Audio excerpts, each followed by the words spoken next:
अंतर्गत रांसोल ग्राम पंचायत नुआपाटणार तला साईर लोक मैंने किडनी रोग में आक्रांत होती 10 जन किडनी रोगी मृत्युवरण कर किडनी रोग में आक्रांत होता व्यक्ति नाम भास्कर बेहेरा नीर बेहेरा और पवित्र बेहेरा और सुकृ दास। यह साई रे गोटे नलकूप अच्छी। यह नलकूप पानी तेलिया अंश देखा मिलूँ। नलकूर पानी को व्यवहार कर लोक मैंने किडनी रोग में आक्रांत होती। साई रे पाखापाखि 200 लोक बसवास कर पंचायत राज जल जोगाण बसुधारू आसुवा पानी मात्र 10 मिनिट देउछि। लोकों को कहवा अनुसार सरपंच को अनुरोध करिबारु सरपंच कहले निजे जाई उच्च ऑफिसर को जणाओ तुम नलकूप जल भल अच्छी। एही जल परीक्षा करा जाई स्वच्छ जल जोगाई देवा निमंते ग्रामवासी दाबी करुछंती। किडनी रोगर चिकित्सा निमंते आवश्यक डाक्तरी चिकित्सा जोगाई देवा निमंते लोकंकर दाबी रहुछि।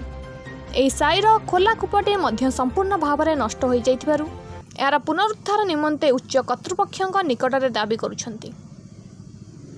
Dhenkanal Prabhas Khuntia report news 24 Odia TV. जो पानी लागी असुविधा होती बोले आम सब बड़े कहूँ पानी टिके ना कहीं शुणुना आम ये 8-10 दिन है लेखिन खंडे दौचु सुविधा पानी टिके आमर कि सुविधा हम राष्ट्र पंचायत नुआपाटना ग्राम तला साइड आमर मुख्य प्रबल लगी आमर विशुद्ध पानी जल मानने व्यवस्था ना गोटे नलकूप जो दीर्घ 20-25 वर्ष पुराना नलकूप से नलकूपर पानी व्यवहार कर आम साई पाखापाखि 5-7 जन लोक किडनी रोग आक्रांत हो मृत्युवरण कर सारे आबे भी 4-5 जन आमर किडनी रोग चिकित्सा चली जोटा कि आमर मानने नलकूप पानी बहुत खराब जोटा कि लोह गंडा आसूसी रखीदे मैंने ऑयल टाइप भासुची।